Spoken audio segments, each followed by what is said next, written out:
ସକାଳୁ ନିଦରୁ ଉଠିଲା ପରେ କଣ ଆପଣଙ୍କର ମୁଣ୍ଡ ଭାରି ଲାଗୁଛି, ଆଖି ଜଳୁଛି ଏବଂ ଦେହ ଅଳସୁଆ ଲାଗୁଛି? ତେବେ ଏହା ଅଳସୁଆମି ନୁହେଁ। ଅଧିକାଂଶ ଲୋକ ଭାବନ୍ତି ମୋତେ ତ ରାତିରେ ନିଦ ଭଲରେ ହେଇଛି, ତଥାପି ଦିନ ସାରା ମୋତେ କାହିଁକି ନିଦୁଆ ନିଦୁଆ ଲାଗୁଛି।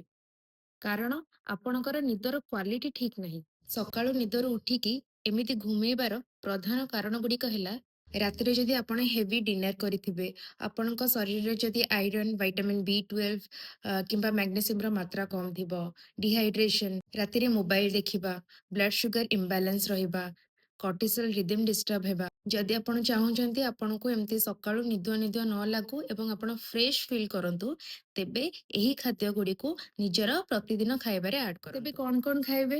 ଭିଜା କିସମିସ, ଭିଜା ଖଜୁରୀ, ମୁଗ ଡାଲି, ଛୋଲେ, ଅଣ୍ଡା, ପନିର, ଶାଗ, କଦଳୀ, ଅମୃତଭଣ୍ଡା ଏବଂ ସକାଳୁ ଉଠିକି ଗରମ ପାଣିରେ ଲେମ୍ବୁ ଏବଂ ଲୁଣ ମିଶେଇକି ପିଅନ୍ତୁ। ସାଇନ୍ସ କହେ ଯେତେବେଳେ ଆମ ଶରୀରରେ ମାଇକ୍ରୋନ୍ୟୁଟ୍ରିଏଣ୍ଟସ୍ କମ୍ ଥାଏ ଏବଂ ସର୍କେଡିଆନ୍ ରିଦିମ୍ ଡିଷ୍ଟର୍ବ ହୁଏ, ସେତେବେଳେ ବ୍ରେନ୍ ଠିକ୍ ଭାବେ ୱେକଅପ୍ ସିଗ୍ନାଲ ଦେଇପାରେନି।